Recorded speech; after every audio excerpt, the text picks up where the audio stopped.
Side of this conference, the news is carrying what you have to say, and to see this conference hall so full, I think is really, really uplifting. It feels like a very, very successful conference, and it's great to be here again with you. As Minette said, my first speech to your conference was on Zoom, and it's not just quite the same, is it, when it's all done on Zoom. And I have to say, there was a moment over the weekend where I thought I might have to do it again, because you'll have seen the briefings that the protocol discussions have been going forward, and it was being briefed over the weekend that the protocol was going to be signed off on Tuesday, which would have meant that just about now the Prime Minister would be making a statement in the House of Commons, and I would have to be back there with him responding to it. So I'm very glad for the time being that the protocol hasn't quite been signed off, so I can be here with you. And it is fantastic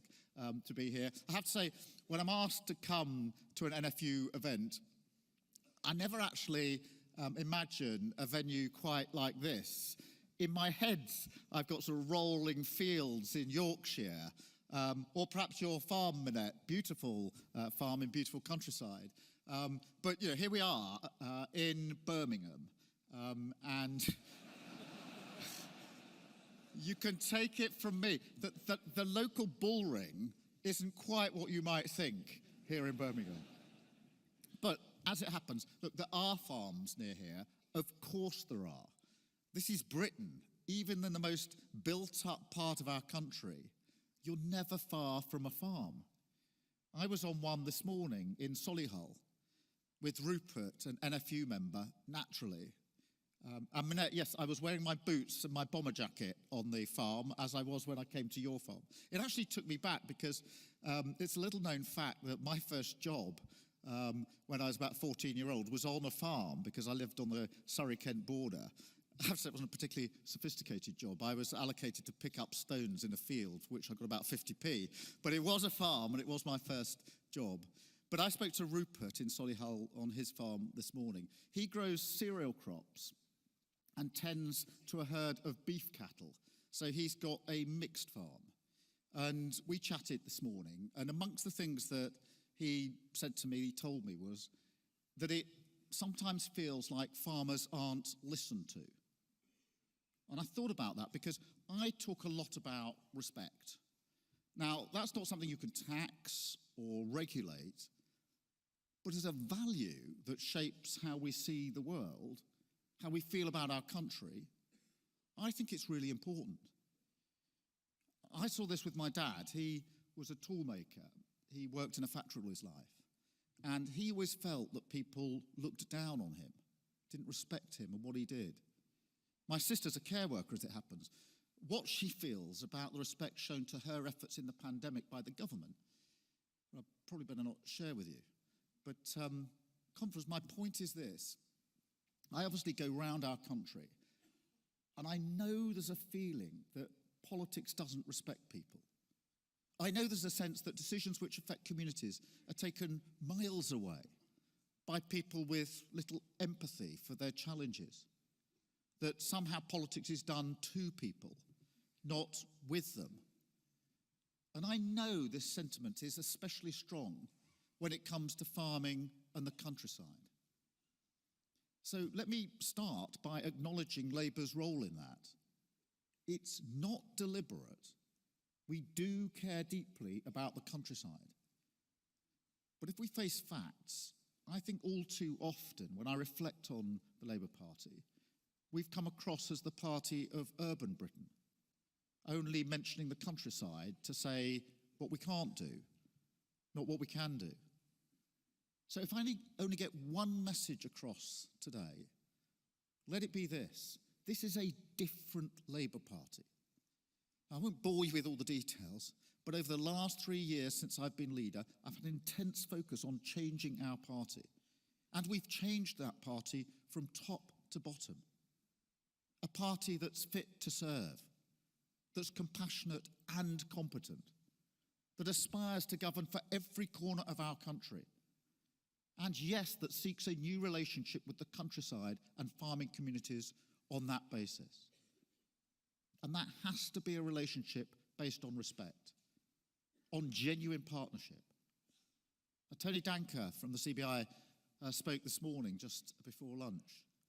And Tony knows that my Labour Party wants to transform the way Britain is run. That we will give communities the tools to control their economic destiny. And that can only be good for the countryside. But also that we see real partnership with businesses, with unions, with communities as an economic imperative. That's the scale of the task. The damage this government has done means that we all need to pull together, change how we go about things, try something new to get the growth our country needs. And farming is a massive part of that. Nearly 60% of the food we consume. Renewable energy for 10 million homes.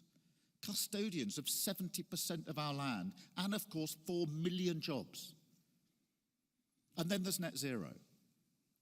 A monumental challenge for this industry, but one that you've run towards. Net zero by 2040 across England and Wales is tough, but it's right. A reaffirmation of farming's role as custodians of our natural environment. And, if I may say so, the sort of leadership we need to drive our country forward. I mean, I want to thank you for that leadership and thank this room for that leadership, because it's very, very important, and for your openness in always not only listening to Labour's case, but rightly challenging us when we get things wrong. The best decisions, in my experience, are the ones that are held up to the right light and survive scrutiny, and the worst decisions are the ones that have never been challenged. And let me assure this room, that openness will be reciprocated by my government if we win the election next year. And conference, what I hear from Net, what I heard on the farm this morning, is the same as I hear from businesses across the country. The need for certainty, for stability, for a long-term strategy. This is not the place to waste words on the government. But make no mistake, they aren't going to get this. They aren't going to understand the chaos that they've caused and what the cost is. I don't think they can change themselves, and they won't change our country. They're part of the broken system that creates that feeling, that lack of respect for communities across Britain. Short-term crisis management instead of long-term solutions. I call it sticking plaster politics, and it's at the heart of so many challenges that grip our country right now. Distracted by short-term obsessions that fixate Westminster, held back by a cynicism which uses low trust in politics as an excuse to narrow our ambitions, and blinkered to the potential of an active government setting the direction. We lurch from crisis to crisis, always reacting, always behind the curve, a sticking plaster, never a cure. Unable to raise our sights and nurture a collective sense of mission. And farming is a cut and dry example of this. You're going through a huge transition with the environmental land management schemes. In the main, a good transition. A system that rewards public good is right. We can't lose sight of food production. We can't lose sight of farming as a business. But sometimes, because of the sheer breadth of farming's contribution, its social importance to the environment and nature, to the countryside, its way of life and our national identity, we lose sight of farming's ultimate goal. We need that contribution, and we need sustainable food production. You can have both, and Labour will work with you to get both. The conference, look, I know this shift is everything to British farming. The stakes are so high, livelihoods are on the line. Rolling these schemes out well is the difference between viable farming businesses and abandoned farms. We can't have underspends in the allocated money. We can't have farmers struggling whilst they wait for the right SFI standards to be announced. We can't have everyone burnt out by the bureaucracy and constantly moving goalposts. It's too important, especially now in this trading environment. Your input costs, energy, fertilizer, feed, gone through the roof. But the market pressure, the social pressure, which comes with rising food prices, that still remains. You don't need me to tell you all about that. That every day seems to bring a new existential risk to British farming, from bovine TB to avian flu and dramatic changes to our climate. Or that losing a farm is not like losing any other business. It can't come back. That's why the lack of urgency from the government, the lack of attention to detail, the lack of long-term planning, it's not on. You deserve better than that. You deserve a government that listens, that heeds early warnings, that shows the level of ambition needed to tackle the challenges you face. This is the country that developed a vaccine for the world in less than 18 months. And yet it's nearly 15 years since the threat of bovine TB escalated sharply across the countryside. Are we really saying an active government, a government with a purpose, couldn't do better than that? No. It's sticking plaster politics, a way of governing Britain that will end with my Labour government. The conference, here's the challenge. Any responsible incoming government must take seriously the need for certainty. The short-term attention spans in Westminster, I see them every day. They're part of the problem. But the world did change when Russian tanks rolled into Ukraine last year. And the war hasn't stopped. As you may have seen, I went to Ukraine last week. I flew to the border with Poland. From there, you get a train, 12 hours on a train, into Kyiv. And that took me through vast swathes of Ukrainian countryside and farming lands, and I could see for myself the impact that this awful conflict is having on the farmers and on their land there. I had the privilege of meeting President Zelensky and being able to say to him face to face that the support for Ukraine in the United Kingdom is genuinely united. There will not be a political divide. And that should there be a change of government at the next election next year, the support will remain the same. But the part of the trip that really struck me most was going to the outskirts of Kyiv, where I went to some of the neighbourhoods that were most impacted in the early days of the conflict. And I'd seen before some of the images, you probably have seen them, of civilians blindfolded with their hands tied behind their backs and shot in the head. I went to talk to the people who had gathered those bodies up on the roads that I walked down with them, their friends, their brothers and sisters, their community. They were left to retrieve all those bodies and put them into a mass grave which they dug in the church that I was standing in with them on Thursday of last week. And it was important, it was certainly humbling, and their sense, whether it's farming or the railways, that every day they will go back to work, they will not be defeated. If the railways are going to get bombed, they're going to rebuild them and get the trains running again. That courage and resilience was absolutely incredible to see, and it really brought home to me yet again just how awful that conflict is. And so I'm very pleased that the solidarity this conference has shown in the face of the consequences is inspiring. The solidarity, I think, that shows the best of our nation, standing shoulder to shoulder with farmers who now till on the front line of freedom. But the world did change just under a year ago, and the consequences have to be managed.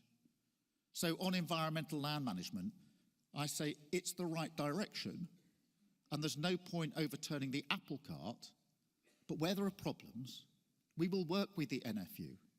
We will work with everyone who wants to see the rural environment well managed. We will fix them. That's partnership. Equally, the principles that drive the Rock Review into tenant farming are sound. Nothing shows the value of certainty more clearly than this. Tenant farmers need a fair deal. They need to know their futures are secure. And look, I want to see more solar farms across the countryside. We've got high hopes for solar energy in our Green Prosperity Plan.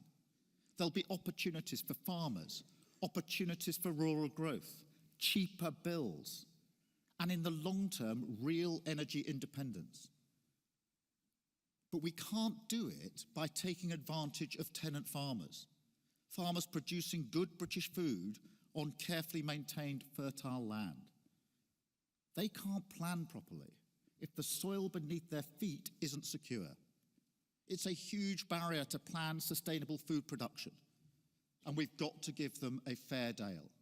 We've got to use our land well. Got to do it, conference, because we need food. The world has changed. Feeding a changing world, that's the strapline here today. And it's true. That's the challenge.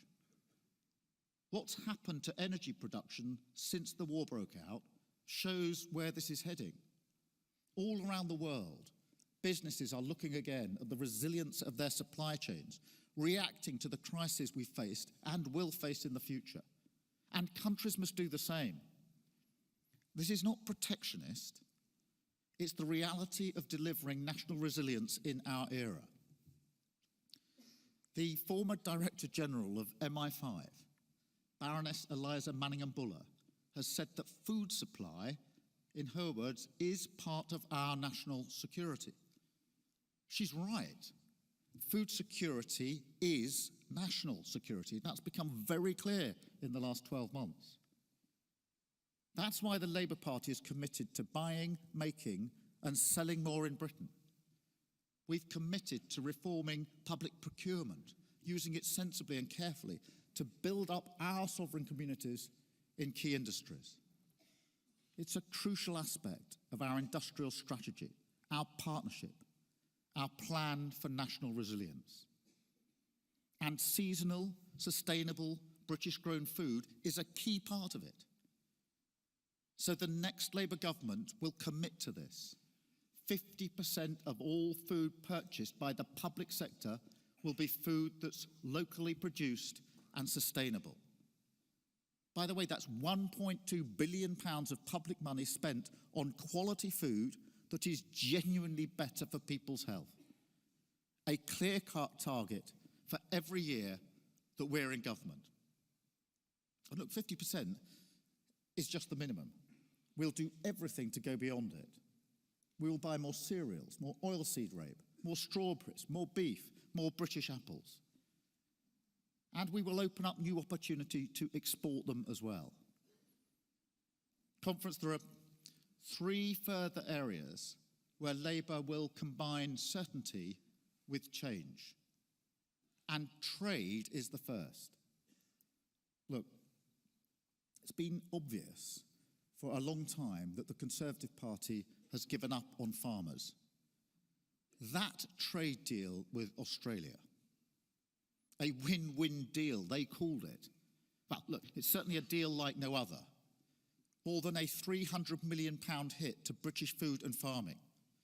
And there's at least one Tory MP, she's still boasting about it.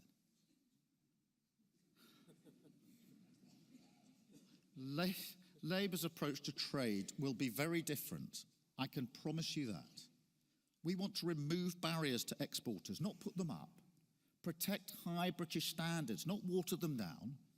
Understand that in trade, distance matters. Everything in trade is up for negotiation. You can't make cast iron guarantees. But we are going to talk to our friends in the European Union, and we are going to seek a better trading relationship for British farming. We're going to talk to them about a new veterinary agreement for agri-products.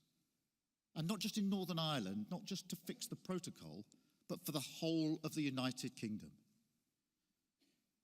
But conference, just being serious about growth means we have to have a plan for trade, but also a plan to deal with the basic lack of people. This is the second area where partnership with Labour will seek change. A tight labour market is crippling whole sectors of our economy at the moment, and I know that farming has been hit hard.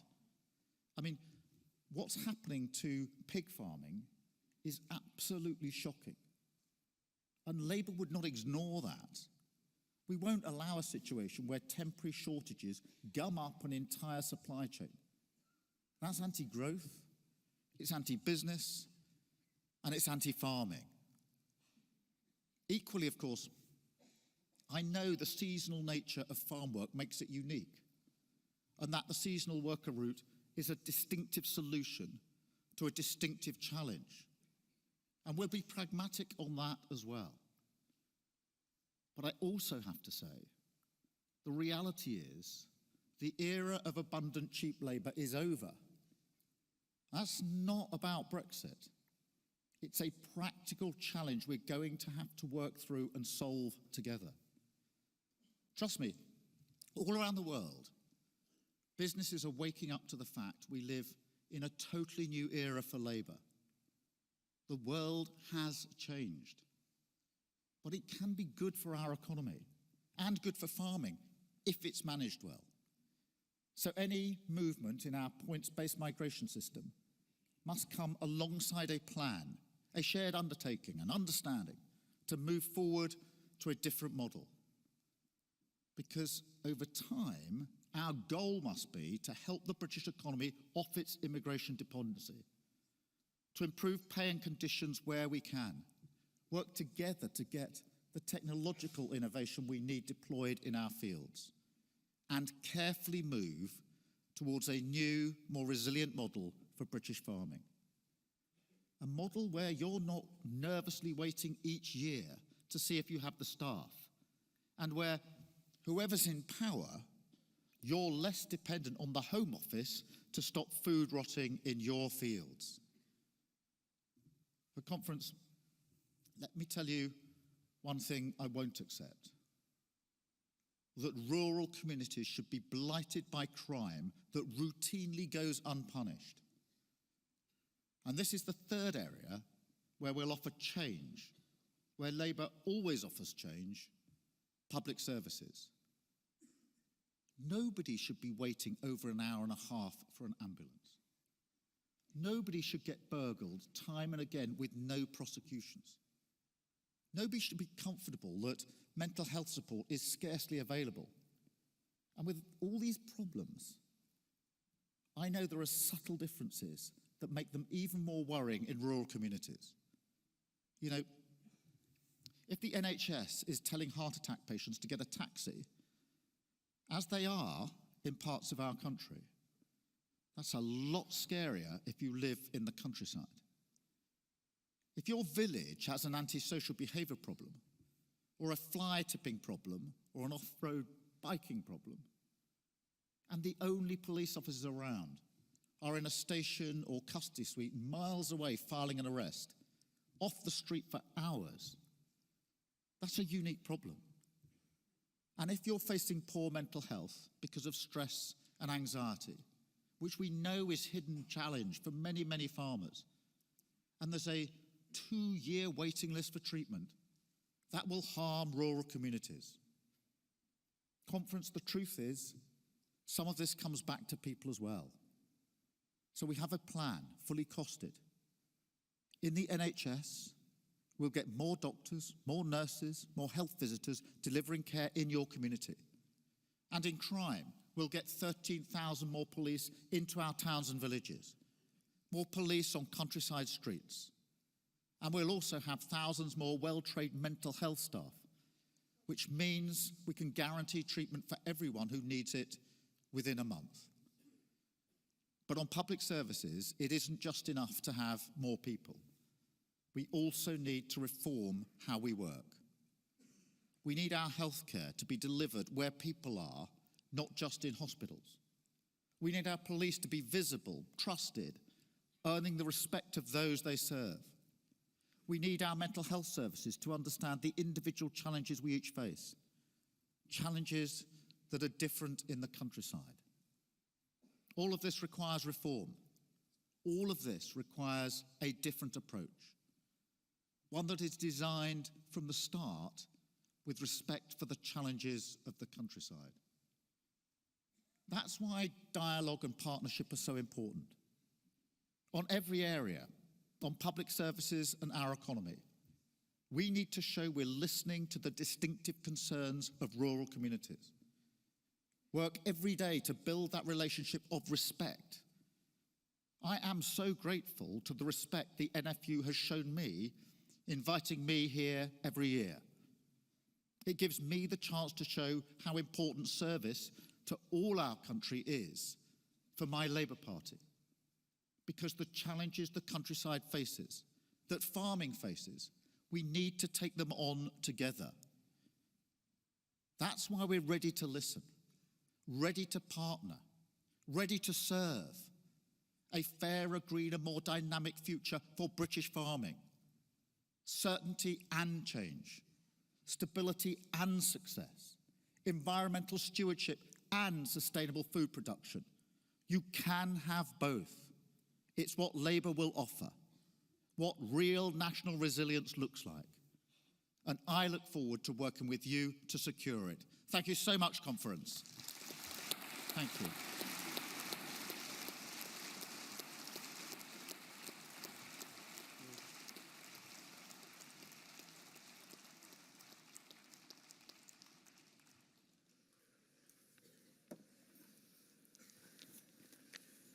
Sir Keir, thank you. I'm now really up against it with the questions, so we will need to be as quick as we possibly can. And if I could have Mark Gorton and Helen Trinkle to the microphones, please. And I'll kick it off. You talked, Sir Keir, about the challenges of trade deals. And the impact, the negative impact that they potentially will have. And we heard indeed Jim McMahon this morning on the radio talking about the challenges of the Australian trade deal and being extremely critical. I guess what lessons do you take from this, and what would a Labour government change? Well, look, thank you, Minette, for starting with that. Of course we want to trade across the world. We want to be able to export. And therefore we want to reduce barriers.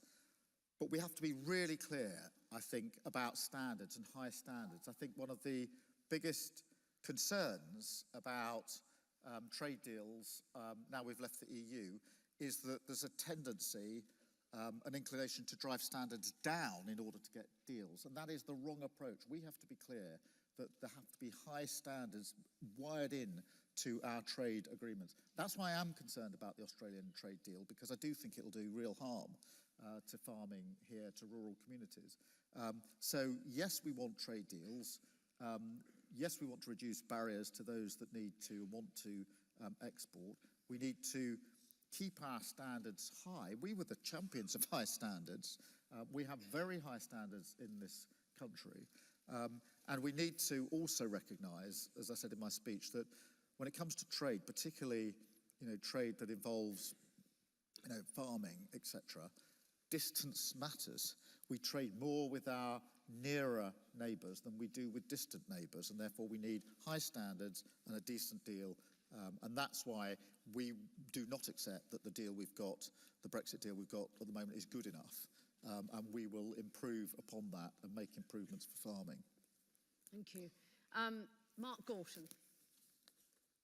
Thank you, Minette. Good afternoon, Sir Keir. I'd like to talk to you about, or ask you about Labour. Not specifically your sort of Labour, but Labour as in boots on the ground. I'm from the poultry sector, but can probably speak on behalf of the livestock sector, in that we need workers 24/7, 365 days a year to do hard, manual, difficult jobs that unfortunately over the last 3 or 4 years since Brexit, we've found that it is very, very difficult, if not impossible, to recruit those workers from the national labour force. So what can you tell us, Sir Keir, that you would do in government to help resolve that problem? Mark, let me first start by acknowledging the problem. I think whichever particular sector of farming you're in, there tends to be a problem, whether it's pig farming, whether it's poultry, whether it's picking apples and fruit. And things are now worse than they were. This has never been easy. I've been talking to farmers for many years now. This is always an issue, the seasonal workers issue. It's got a lot more acute in the last few years. And I don't think that we should take steps that inhibit you getting the staff you need, the people you need, the labourers you need right now. So we don't want to gum this up even more than it is already, and therefore we'll be pragmatic about it. But as I said in my speech, I do, and this is a conversation we need to have together, I think the days of cheap labour in the way that we have had for many years are probably over for a whole bunch of reasons. And therefore we need to work together to find a different way forward. I think I'm a great believer in technology. I know technology takes time, and therefore we've got to do this on a gradual basis. So, a practical, pragmatic approach now, which ensures that farming communities get the labour they need now. And that's the sort of warm bath bit of it. But the hard bit is we are going to have to change as we go forward. And we need to work together to ensure that we bring about that change, because I just don't see the model of labour operating in the future in the way that it has in the past. Thank you, Mark. Just to be really, really clear, though, on that point, we are a highly regulated sector.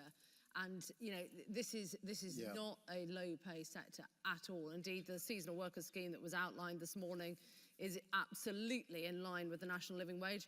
The scheme that was outlined last year, the seasonal agricultural worker scheme, was set above our own national living wage. So, many ways, these guys have had to absorb huge cost at their own business expense to pay a higher rate of pay. So I think it's really important that we don't see this sector as low pay. I think there are challenges in getting a fair return for what we're producing, which is a massive issue right now. If I could have Andrew Broadley to the microphone and take Helen's question now. Helen.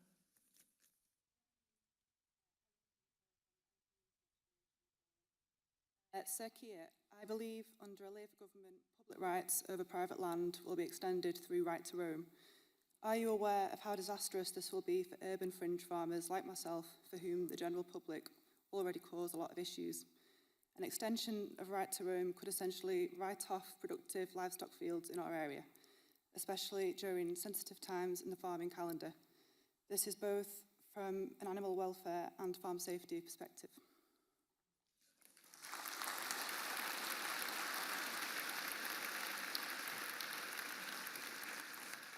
Helen, thank you for raising that, and I can see how important it is to everyone in the room. Look, I do believe in the right to roam, but we need to define what that means. It's got to come with rights and responsibilities, because we can't have a right to roam that tramples on the businesses of farmers.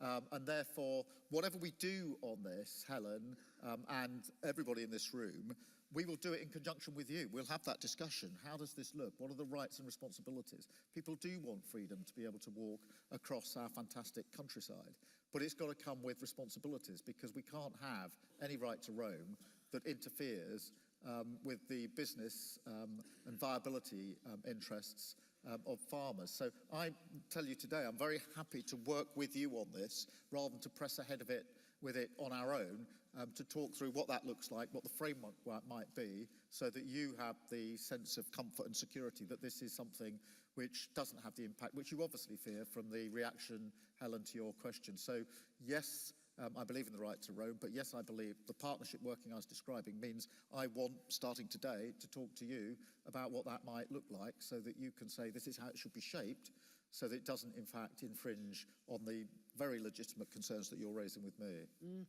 I think it'd be fair, there isn't time to debate it now, but from this room you heard it, and the huge concerns over livestock worrying, indeed livestock slaughter from dogs that are on the loose. We have an incredible network of footpaths and bridleways that are actually unlike any other country in the world to allow people to access.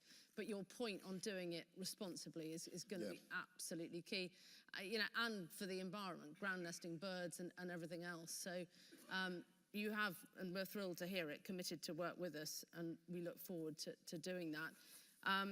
Andrew Broadley. Thank you, Madam President. Sir Keir, can you please confirm that Labour will continue to follow the science when it comes to disease eradication, especially that of BTB, where the control of wildlife alongside every other tool has been proven to work?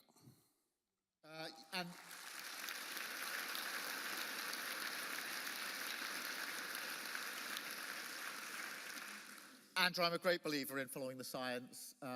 And again, we'll work with you on this. This has been around, as I said in my speech, for a very long time now. And still we haven't made the progress that we need to. If we're a nation that's capable of producing a vaccine for the pandemic in an extraordinarily fast period of time and rolling it out, we have to move faster and better and quicker on issues like this. So yes, we'll follow the science, yes, we'll work with you, but also we'll put our shoulder to the wheel. I do not believe it should take this long for us to make progress on this issue, which I know is of real concern, to so many farmers. The impact that this has on livestock, where you're all rightly very, very concerned about even the prospect of this happening. So yes, follow the science, yes, work with you.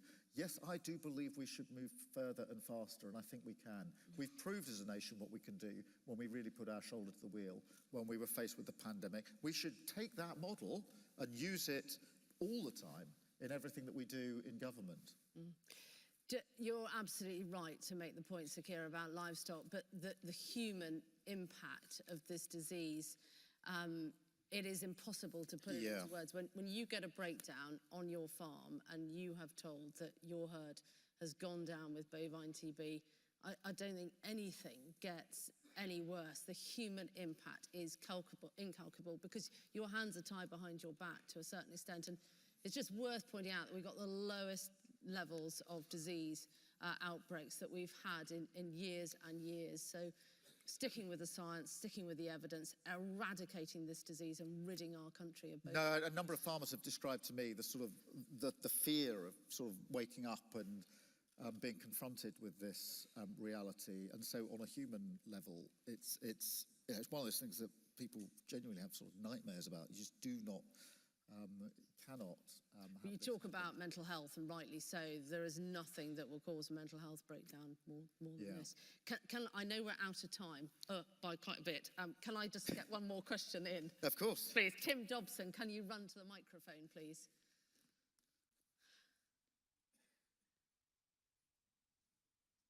There's a lot of people getting up. I can't. We got. Yeah. Tim. Conference.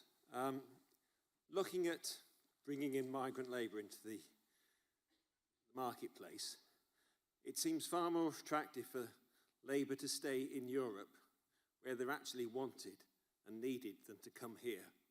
What will you do to make the UK a more attractive place so that our pig farmers, our poultry farmers, our fruit farmers can attract workers to come to work for us? Well, Tim, look, thank you for raising that, because obviously the situation has changed in the last few years. I'm not going to pretend. I mean, I was talking to farmers back in 2015, 2016, before we had the referendum, and there were real problems then with seasonal workers and how the seasonal worker schemes work. So this has been an ongoing problem. It's got a lot more acute. We have to make this an attractive place for people to work, to come to, but we also need to look at longer-term solutions as well, using technology, etc. We need to look at our own workforce as well. We've got many, many people out of work, out of the labour market here, who only 2 or 3 years ago were in the labour market. So I think, Tim, there's a lot we can do together on this. But as to the acuteness of the problem that you're facing, I absolutely get it. If you can't get the labour in, then it's, whether it's pig farming, poultry, fruit farming, it has such an impact. So we have to find a way through this together. We also have to have a sense of purpose for our country. One of the tragedies, I think, of the last few years, I don't want to get too party political because this is not the place, but the drifting of the UK off the international stage, the sense of drift as a nation without purpose, I think is having a profound effect on our economy and our well-being. Our economy hasn't grown significantly for the best part of 13 years. This is a massive problem across the country, including in farming. If you don't have a thriving economy, then there's a sense of drift, and we have to address that, I think, as a country. And that will be one of the major missions, if you like, of an incoming Labour government. The joys of this, you never know quite what questions are going to be asked. So actually the question I had down from Tim Dobson is, why should farmers vote Labour at the next election? He goes on to quickly say, Sir Keir, the Labour Party traditionally doesn't have a high level of support in rural constituencies, yet farmers tend to do better under a Labour government. How do you plan to persuade farmers to vote for you at the next election? Well, the first thing, Tim, thank you for that. He's got 2 bites of the same cherry. Tim, thank you for that question. You got your first question in and your second one, which you sent in. Look, I want to be absolutely clear today, and it's something I think I said at the first conference I addressed, albeit that one was on Zoom, that I want the Labour Party to say as much about rural issues as it does about urban issues. There's a reason that 2 years ago, when I first addressed this conference, I was the first Labour leader for, I think, over a decade, Minette, to address this conference, because I wanted to come and have this dialogue. I know how important it is that all of the rural issues and concerns that you have are addressed. I grew up in rural, on the border of Surrey and Kent. I lived in a rural community. I know the impact that these issues have on farming, on our communities, on our countryside. So it's deep in my DNA. But if I can, Tim, say one thing that is about rural communities and rural farming, but is broader than that. It is what we will bring into government as a Labour government is a different approach to governing. I am fed up to the back teeth with sticking plaster politics, with the idea that you just don't take long-term decisions, you wait for a crisis to unfold, and then you do the minimum necessary to get through the crisis and go on. And there are so many examples of this. We've had a winter NHS crisis every year for the last 13 years. The only thing is it gets worse every year. And every year we have a sticking plaster that just about gets us through until the spring. We breathe again in the summer, and then we go back into a crisis the next winter because we don't do the long-term planning. We don't do partnership work. Same thing with energy. I mean, you were saying this morning about the devastating effect that higher energy bills are going to have, or could potentially have, on energy-intensive farming.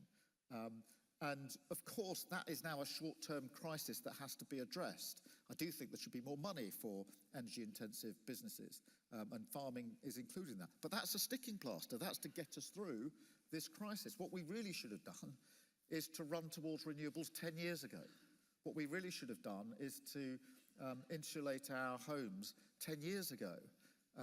We should have gone down this road, but we didn't do strategic thinking. And so, Tim, if there's one thing I want to get across, it is that I feel a sense of drift in our country at the moment. I'd really invite everybody in this audience to ask themselves, do I feel better off than I did 13 years ago? Is our economy working better than it did 13 years ago? Are our public services better than they were 13 years ago? And if the answer to all those questions is no, then there's a very, very powerful case for change. And what we would bring in change is not just what we would do, but how we would do it. And we will govern in partnership with yourselves and businesses. And as Tony and Duncan and I have talked about this at great length, there are 2 or 3 models for government. One is a government gets elected in and says, well, we got elected, we've got the mandate, we'll suck it all up to the centre, take decisions in Westminster and Whitehall, and do a sort of command and control. That is wrong, it won't work, and we wouldn't do it. The other is to say, well, we've got elected in, we've got a mandate, but the market always knows best, let's just leave it to the market. I don't think that works anymore. It certainly doesn't work in farming. Or, and this is our approach, we will form and forge a genuine partnership with businesses, with farming communities, with others to actually do this together, where the government says, this is what we're trying to achieve, but we need to achieve it with you, each understanding what the other has to do. The government doesn't need to do what you do, but the government, or a Labour government coming in, needs to understand what you need a Labour government to be. That's why I like the challenge from Minette, because I need to know what are the levers that you want us to pull in government that will allow you to get on and prosper in what you want to do. I don't want to do your job. I want to make it easier for you to do your job so you can thrive and prosper. And that's the nature of government, Tim. It's more than just what we'll do, it's how we'll do it. Conference, I am well over time. It's fair to say your team are looking as angry as my team now. So there we go. Well, thank you for having me. Conference, please show your appreciation to Sir Keir Starmer. Thank you. Thank you very much. Thank you for having me.